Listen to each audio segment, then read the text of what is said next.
you guys. We are back. We are back on Wednesdays. I am so excited. We are in um, a new location. We are officially in the Wolves Den. Um, and it has been a long time, guys. I know we kind of got together at Christmas for a minute, uh, but this has been a long time coming, and we're just gonna do it. I'm just gonna do it. Um, so tonight's book, Dracula's Guest and Other Stories, and um, sorry, I'm getting a weird thing, so we're going to play. Okay. You guys put in the comments if stuff looks weird, because again, new tools, new everything's. So yes, you guys, as we did before, get to watch the evolution of our readings. And once again, it is getting into warmer weather as we start doing this. Um, I don't understand what this means. Da, da, da, I'm not sure. So we're going to have to play with that later for our next reading. But yes, our book and our spicy beverage, which is a delicious apple wine, come to us courtesy of Foxington Manor. Um, yeah, so like we did before, for short stories on Wednesdays, please just send me ideas. This has quite a few. I want to say 8 or 9. So we'll probably get 3 readings, 3 nights together out of this book, and then we'll move on to something else. So there is a lot going on, and you guys will see posts as I'm able to kind of release information, but there's a lot going on, and I'm so excited about it. Yeah. So Karen says, yum, it is so good. And you know where Foxington Manor is. Um, so yes, it is a private label. It is not available in stores. I know a guy. So yeah, tonight we're going to start with the first story in this book, which is Dracula's Guest. Um, there is a bit of a rumor that maybe this was a deleted scene, deleted chapter from the original Dracula story. Um, you know how I love weirdness. So we'll just say, yes, this is a deleted chapter that never made it to publication until this book was compiled. We'll actually probably start with the preface because it was written by Bram Stoker's wife. And I think that's cool. So we will start there. Please make sure to comment so I know you are here. Like we did before, I will, in between stories, kind of look at the comments and say hello to folks. So yeah, please check in. And if you are sitting on your couch, go grab a drink. If you already have one, then you are ahead of the game and you are a return viewer, and that is awesome. So yeah, let's go with the preface to Dracula's Guest and Other Stories by Bram Stoker. A few months before the lamented death of my husband, I might say even as the shadow of death was over him, he planned 3 series of short stories for publication, and present volume is one of them. To his original list of stories in this book, I have added a hitherto unpublished episode from Dracula. It was originally excised owing to the length of the book and may prove of interest to the many readers of what is considered my husband's most remarkable work. The other stories have already been published in English and American periodicals. Had my husband lived longer, he might have seen fit to revise this work, which is mainly from the earlier years of his strenuous life. But as fate has entrusted to me the issuing of it, I consider it fitting and proper to let it go forth practically as it was left by him. Florence Bram Stoker. So now we start Dracula's Guest. When we started for our drive, the sun was shining brightly on Munich, and the air was full of the joyousness of early summer. Just as we were about to depart, Herr Delbruck, the maitre d' of the Hotel Quatre Saisons, where I was staying, came down, bareheaded, to the carriage, and, after wishing me a pleasant drive, said to the coachman, still holding his hand on the handle of the carriage door, "Remember, you are back by nightfall. The sky looks bright, but there is a shiver in the north wind that says there may be a sudden storm. But I am sure you will not be late." Here he smiled and added, "For you know what night it is." Johann answered with an emphatic "Ja, Mynheer," and touching his hat, drove off quickly. When we had cleared the town, I said, after signaling to him to stop, "Tell me, Johann, what is tonight?" He crossed himself, and he answered laconically, "Walpurgisnacht." Then he took out his watch, a great old-fashioned German silver thing as big as a turnip, and looked at it, with his eyebrows gathered together and a little impatient shrug of his shoulders. I realized that this was his way of respectfully protesting against the unnecessary delay, and sank back in the carriage, merely motioning him to proceed. He started off rapidly, as if to make up for lost time. Every now and again, the horses seemed to throw up their heads and sniffed the air suspiciously. On such occasions, I often looked round in alarm. The road was pretty bleak, for we were traversing a sort of high, wind-swept plateau. As we drove, I saw a road that looked but little used, and which seemed to dip through a little winding valley. It looked so inviting that, even at the risk of offending him, I called Johann to stop, and when he had pulled up, I told him I would like to drive down that road. He made all sorts of excuses, and frequently crossed himself as he spoke. This somewhat piqued my curiosity, so I asked him various questions. He answered fencingly, and repeatedly looked at his watch in protest. Finally, I said, "Well, Johann, I want to go down this road. I shall not ask you to come unless you like. But tell me why you do not like to go. That is all I ask." For answer, he seemed to throw himself off the box, so quickly did he reach the ground. Then he stretched out his hands appealingly to me and implored me not to go. There was just enough of English mixed with the German for me to understand the drift of his talk. He seemed always just about to tell me something, the very idea of which evidently frightened him, but each time he pulled himself up, saying, as he crossed himself, "Walpurgisnacht." I tried to argue with him, but it was difficult to argue with a man when I did not know his language. The advantage certainly rested with him, for although he began to speak in English, of a very crude and broken kind, he always got excited and broke into his native tongue, and every time he did so, he looked at his watch. Then the horses became restless and sniffed the air. At this he grew very pale, and looking around in a frightened way, he suddenly jumped forward, took them by the bridles, and led them on some 20 feet.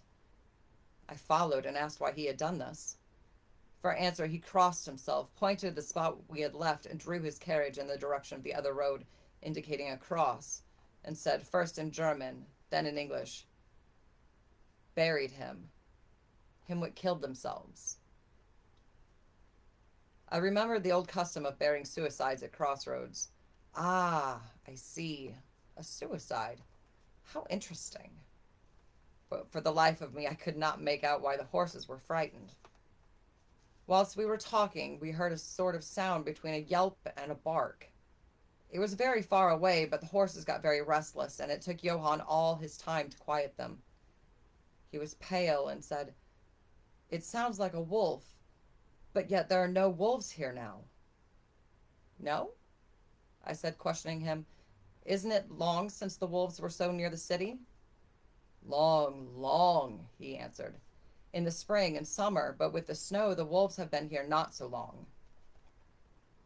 Whilst he was petting the horses and trying to quiet them, dark clouds drifted rapidly across the sky. The sunshine passed away, and a breath of cold wind seemed to drift past us. It was only a breath, however, and more in the nature of a warning than a fact, for the sun came out brightly again. Johann looked under his lifted hand at the horizon and said, "The storm of snow, he comes before a long time." Then he looked at his watch again and straight away, holding the reins firmly, for the horses were still pawing the ground restlessly and shaking their heads, he climbed to his box as though the time had come for proceeding on our journey. I felt a little obstinate and did not at once get into the carriage. "Tell me," I said, "about this place where the road leads," and I pointed down. Again he crossed himself and mumbled a prayer before he answered, "It is unholy." "What is unholy?" I inquired. "The village." "Then there is a village?" "No, no. No one lives there hundreds of years." My curiosity was piqued. "But you said there was a village." "There was." "What is there now?" Whereupon he burst out into a long story in German and English, so mixed up that I could not quite understand exactly what he said, but roughly I gathered that long ago, hundreds of years, men had died there and been buried in their graves, and sounds were heard under the clay, and when the graves were opened, men and women were found rosy with life, and their mouths red with blood. And so, in haste to save their lives, I and their souls, and here he crossed himself, those who were left fled away to other places where the being living lived, and the dead were dead, and not something. He was evidently afraid to speak the last words, and he proceeded with his narration. He grew more and more excited. It seemed as if his imagination had got hold of him, and he ended in a perfect paroxysm of fear, white-faced, perspiring, trembling, and looking around him, as if expecting that some dreadful presence would manifest itself there in the bright sunshine on the open plain. Finally, in an agony of desperation, he cried, "Walpurgis nacht!" and pointed to the carriage for me to get in. All my English blood rose at this, and standing back, I said, "You are afraid, Johann. You are afraid. Go home. I shall return alone. The walk will do me good." The carriage door was open. I took from my seat my oak walking stick, which I always carry on holiday excursions, and closed the door, pointed back to Munich, and said, "Go home, Johann. Walpurgis does not concern Englishmen." Foolish, foolish man. Oh, we have Jamie here too. Hi, Jamie. Listening while cooking. Excellent. Oh, goodness. Excellent. The horses were now more restive than ever, and Johann was trying to hold them in, while excitedly imploring me not to do anything so foolish. I pitied the poor fellow. He was deeply in earnest, but all the same I could not help laughing. His English was quite gone now. In his anxiety he had forgotten that his only means of making me understand was to talk my language, so he jabbered away in his native German. It began to be a little tedious. After giving the direction home, I turned to go down the crossroad into the valley. Just don't. With a despairing gesture, Johann turned his horses toward Munich. I leaned on my stick and looked after him. He went slowly along the road for a while. Then there came over the crest of the hill a man tall and thin. I could see so much in the distance. When he drew near the horses, they began to jump and kick about, then to scream with terror. Johann could not hold them in. They bolted down the road, running away madly. I watched them out of sight and then looked for the stranger, but I found that he, too, was gone. With a light heart, I turned down the side road through the deepening valley to which Johann had objected. There was not the slightest reason that I could see for his objection, and I dare say I tramped for a couple of hours without thinking of time or distance, and certainly without seeing a person or a horse. So far as the place was concerned, it was desolation itself. But I did not notice this particularly till, on turning a bend in the road, I came upon a scattered fringe of wood. Then I recognized that I had been impressed unconsciously by the desolation of the region through which I had passed. I sat down to rest myself and began to look around. It struck me that it was considerably colder than it had been at the commencement of my walk. A sort of sighing sound seemed to be around me, and now and then, high overhead, a sort of muffled roar. Looking upwards, I noticed that great thick clouds were drifting rapidly across the sky from north to south at a great height. There were signs of coming storm in the lofty stratum of the air. I was a little chilly, and thinking that it was the sitting still after exercise of walking, I resumed my journey. The ground I passed over now was much more picturesque. There were no striking objects that the eye might single out, but in all there was a charm of beauty. I took little heed of time, and it was only when the deepening of twilight forced itself upon me that I began to think of how I should find my way home. The brightness of the day had gone. The air was cold, and the drifting of clouds high overhead was more marked.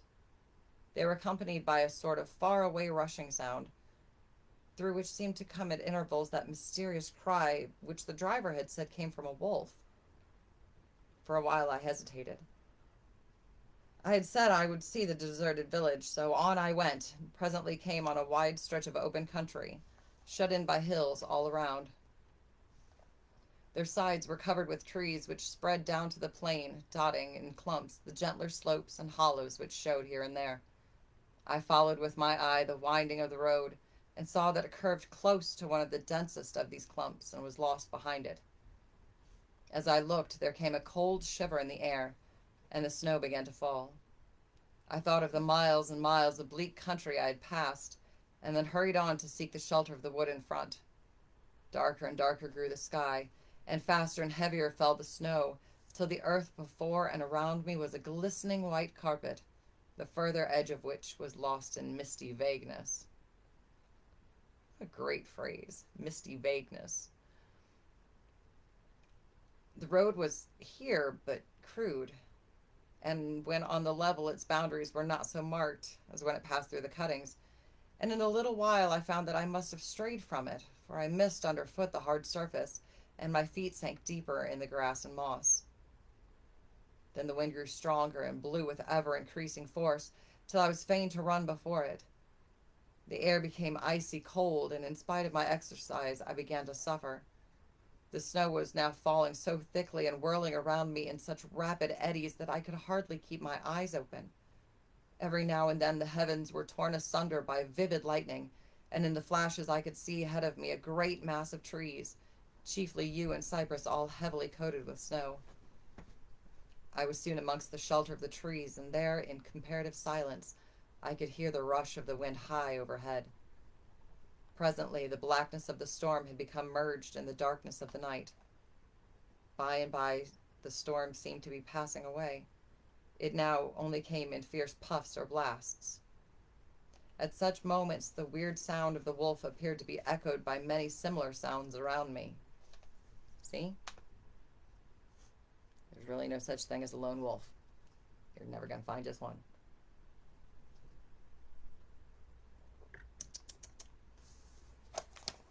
I sense bad things ahead. Now and again, through the black mass of drifting cloud, came a straggling ray of moonlight, which lit up the expanse and showed me that I was at the edge of a dense mass of cypress and yew trees.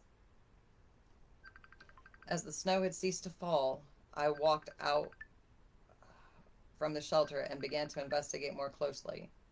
It appeared to me that amongst so many old foundations as I had passed, there might still be standing a house in which, through the ruins, I could find some sort of shelter for a while.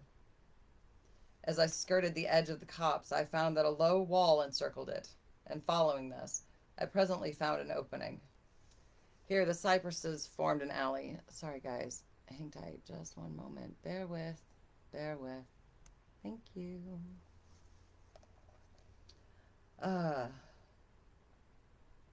Here the cypresses formed an alley leading up to a square mass of some kind of building. Just as I caught sight of this, however, the drifting clouds obscured the moon, and I passed up the path in darkness. The wind must have grown colder, for I felt myself shiver as I walked. But there was hope of shelter, and I groped my way blindly on. I stopped, for there was a sudden stillness. The storm had passed, and perhaps in sympathy with nature's silence, my heart seemed to cease to beat. But this was only momentarily, for suddenly the moonlight broke through the clouds, showing me that I was in a graveyard, and that the square object before me was a great massive tomb of marble, as white as the snow that lay on and all around it. With the moonlight there came a fierce sigh of the storm, which appeared to resume its course with a long, low howl, as of many dogs or wolves. I was awed and shocked and felt the cold perceptibly grow upon me till it seemed to grip me by the heart. Then, while the flood of moonlight still fell on the marble tomb, the storm gave further evidence of renewing, as though it was returning on its track. Impelled by some sort of fascination, I approached the tomb to see what it was and why such a thing stood alone in such a place. I walked around it and read over the Doric door in German, Countess Doligen of Gratz, in Syria, sought and found dead, 1801. On the top of the tomb, seemingly driven through the solid marble, for the structure was composed of a few vast blocks of stone, was a great iron spike or stake. On going to the back, I saw graven in great Russian letters, "The dead travel fast." There was something so weird and uncanny about the whole thing that it gave me a turn and made me feel quite faint. I began to wish for the first time that I had taken Johann's advice. Here a thought struck me, which came under almost mysterious circumstances and with a terrible shock. This is Walpurgisnacht. Walpurgisnacht, when, according to the belief of millions of people, the devil was abroad, when the graves were opened and the dead came forth and walked, when all evil things of earth and air and water held revel. This very place the driver had specifically shunned. This was the depopulated village of centuries ago. This was where the suicide lay. And this was the place where I was alone, unmanned, shivering with cold in a shroud of snow with a wild storm gathering upon me. It took all my philosophy, all the religion I had been taught, all my courage not to collapse in a paroxysm of fright. And now a perfect tornado burst upon me. The ground shook as though thousands of horses thundered across it, and this time the storm bore on its icy wings not snow, but great hailstones, which drove with such violence that they might have come from the thongs of Balearic slingers. Hailstones that beat down leaf and branch, and made the shelter of the cypresses of no more avail than though their stems were standing corn. At first I had rushed to the nearest tree, but I was soon fain to leave it and seek the only spot that seemed to afford refuge, the deep Doric doorway of the marble tomb. There, crouching against the massive bronze door, I gained a certain amount of protection from the beating of the hailstones, for now they only drove against me as they ricocheted from the ground and the side of the marble. As I leaned against the door, it moved slightly and opened inwards. Hold on. No, not an open tomb. Never go in an open tomb by yourself. Ever. Just don't. Bad things will always happen.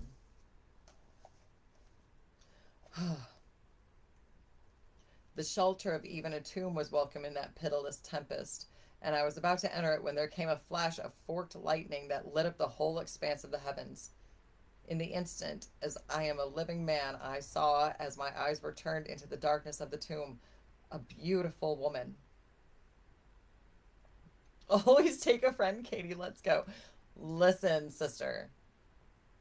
Yes. Another ghost hunt is due, but we go in pairs at least. At least. Phew. A beautiful woman with rounded cheeks and red lips, seemingly sleeping on a bier. As the thunder broke overhead, I was grasped as by the hand of a giant and hurled out into the storm. The whole thing was so sudden that, before I could realize the shock, moral as well as physical, I found the hailstones beating me down. At the same time, I had a strange, dominating feeling that I was not alone. I looked towards the tomb. Just then there came another blinding flash, which seemed to strike the iron stake that surmounted the tomb, and to pour through to the earth, blasting and crumbling the marble as in a burst of flame. See? What did I say? Bad things. The dead woman rose for a moment of agony while she was lapped in the flame, and her bitter scream of pain was drowned in the thunder crash. The last thing I heard was this mingling of dreadful sound as again I was seized by the giant grasp and dragged away, while the hailstones beat on me and the air around seemed reverberant with the howling of wolves. The last sight that I remember was a vague, white, moving mass, as if all the graves around me had sent out the phantoms of their sheeted dead, and that they were closing in on me through the white cloudiness of the driving hail. Gradually, there came a sort of vague beginning of consciousness, then a sense of weariness that was dreadful. For a time, I remembered nothing, but slowly my senses returned. My feet seemed positively racked with pain, yet I could not move them. They seemed to be numbed. There was an icy feeling at the back of my neck and all down my spine, and my ears, like my feet, were dead, yet in torment. But there was in my breast a sense of warmth which was, by comparison, delicious. It was as a nightmare, a physical nightmare, if one may use such an expression, for some heavy weight on my chest made it difficult for me to breathe. This period of semi-lethargy seemed to remain a long time, and as it faded away I must have slept or swooned. Then came a sort of loathing, like the first stage of seasickness, and a wild desire for me to be free of something, I knew not what. A vast stillness enveloped me, as though all the world were asleep or dead, only broken by the low panting as of some animal close to me. I felt a warm rasping at my throat, then came a consciousness of the awful truth, which chilled me to the heart and sent the blood surging up through my brain. Some great animal was lying on me and now licking my throat. I feared to stir, for some instinct of prudence bade me lie still, but the brute seemed to realize that there was now some change in me, for it raised its head. Through my eyelashes I saw the two great flaming eyes of a gigantic wolf. Its sharp white teeth gleamed in the gaping red mouth, and I could feel its hot breath fierce and acrid upon me. For another spell of time I remembered no more. Nope. Then I became conscious of a low growl, followed by a yelp, renewed again and again. Then, seemingly very far away, I heard a "Halloa! Halloa!" as of many voices calling in unison. Cautiously, I raised my head and looked in the direction whence the sound came, but the cemetery blocked my view. The wolf still continued to yelp in a strange way, and a red glare began to move round the grove of cypresses, as though following the sound. As the voices drew closer, the wolf yelped faster and louder. I feared to make either sound or motion. Nearer came the red glow, over the white pall which stretched into the darkness around me. Then all at once from beyond the trees there came at a trot a troop of horsemen bearing torches. The wolf rose from my breast and made for the cemetery. I saw one of the horsemen, soldiers by their caps and their long military cloaks, raise his carbine and take aim. A companion knocked up his arm, and I heard the ball whiz over my head. He had evidently taken my body for that of the wolf. Another sighted the animal as it slunk away, and a shot followed. Then, at a gallop, the troop rode forward, some towards me, others following the wolf as it disappeared amongst the snow-clad cypresses. As they drew nearer, I tried to move, but was powerless, although I could see and hear all that went on around me. 2 or 3 of the soldiers jumped from their horses and knelt beside me. One of them raised my head and placed his hand over my heart. "Good news, comrades," he cried. "His heart still beats." Then some brandy was poured down my throat. It put vigor into me, and I was able to open my eyes fully and look around. Lights and shadows were moving amongst the trees, and I could hear men call to one another. They drew together, uttering frightened exclamations, and the lights flashed as the others came pouring out of the cemetery pell-mell, like men possessed. When the further ones came close to us, those who were around me asked eagerly, "Well, have you found him?" The reply rang out hurriedly, "No, no, come away quick, quick. This is no place to stay, and on this of all nights." "What was it?" was the question, asked in all manner of keys. The answer came variously and all indefinitely, as though the men were moved by some common impulse to speak, yet were restrained by some common fear from giving their thoughts. It, it, indeed, gibbered one, whose wits had plainly given out for a moment. A wolf, and yet not a wolf, another put in shudderingly. No use trying for him with no use trying for him without the sacred bullet, a third remarked in a more ordinary manner. Serves us right for coming out on this night. Truly we have earned our 1,000 marks, were the ejaculations of a fourth. There was blood on the broken marble, another said after a pause. The lightning never brought that there. And for him, is he safe? Look at his throat. See, comrades, the wolf has been lying on him and keeping his blood warm.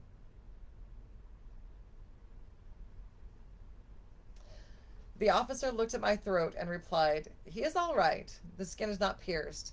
What does it all mean? We never should have found him but for the yelping of the wolf. What became of it? Asked the man who was holding up my head, and who seemed the least panic-stricken of the party, for his hands were steady and without tremor. On his sleeve was the chevron of a petty officer. It's always fine if you take a friend, right? It's always fine if you take a friend, Jamie. Because you don't have to be faster than whatever's chasing you. You have to be faster than your friend.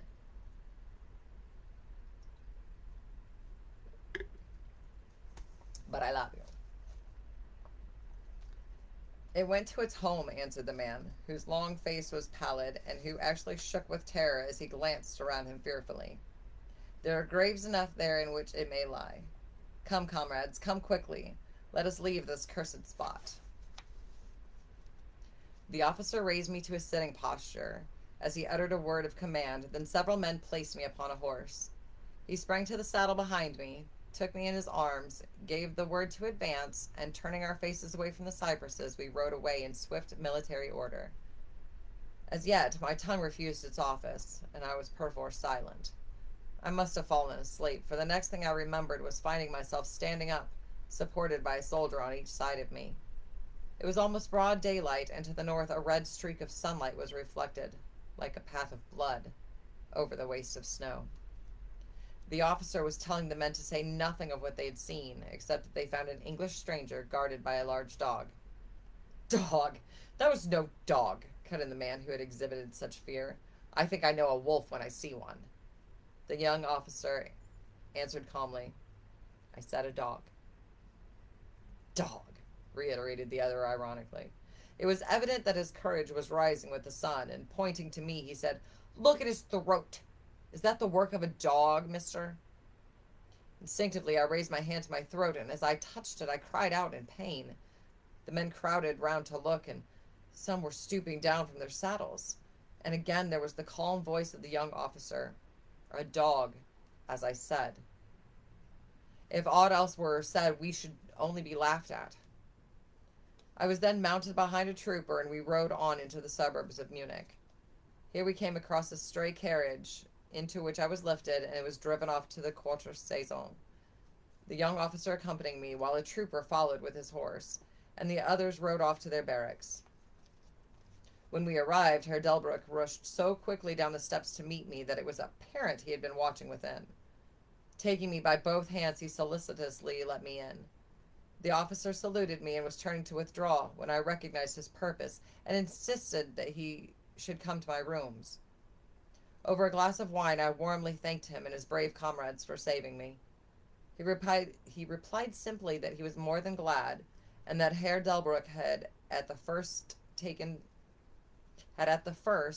steps to make all the searching party pleased, at which ambiguous utterance the maître d'hôtel smiled, but while the officer pleaded duty and withdrew. But, Herr Delbruck, I inquired, how and why was it that the soldiers searched for me? He shrugged his shoulders, as if in deprecation of his own deed. He replied, I was so fortunate as to obtain leave from the commander of the regiment in which I served to ask for volunteers.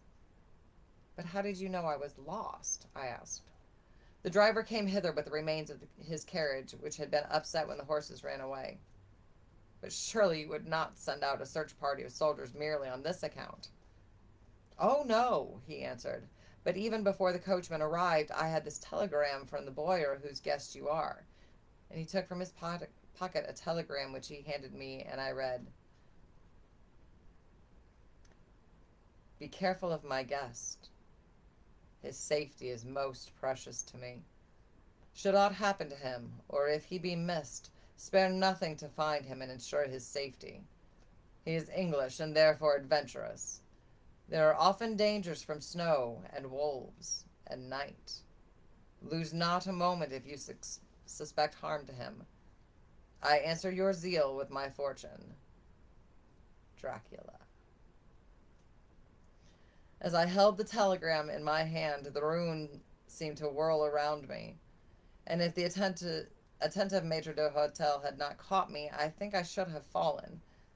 There was something so strange in all this, something so weird and impossible to imagine, that there grew on me a sense of my being in some way the sport of opposite forces, the mere vague idea of which seemed in a way to paralyze me.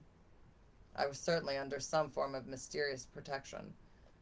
From a distant country had come, in the very nick of time, a message that took me out of the danger of the snow sleep and the jaws of the wolf.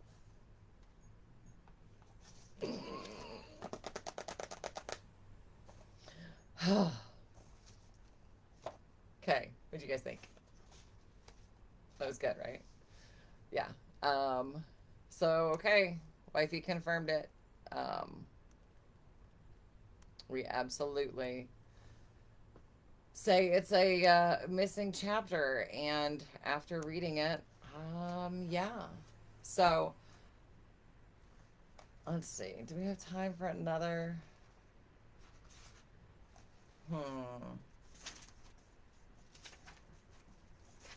I don't know. Everything else I think is longer in here.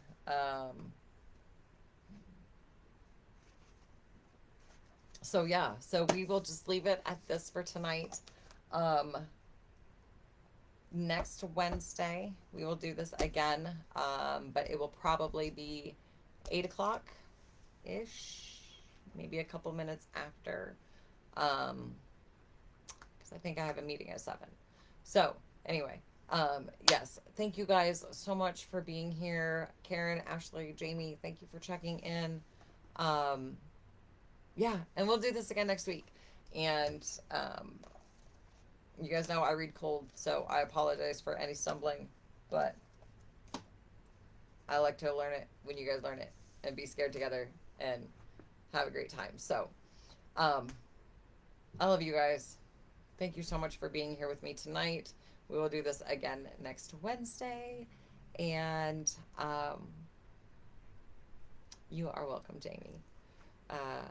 Yeah, this is a happy place for me. So, to be able to sit with a glass of wine, cheers to you guys, and read a book, what could be better? And have my girls with me, you betcha. So I will see you guys next week. I love you. Bye.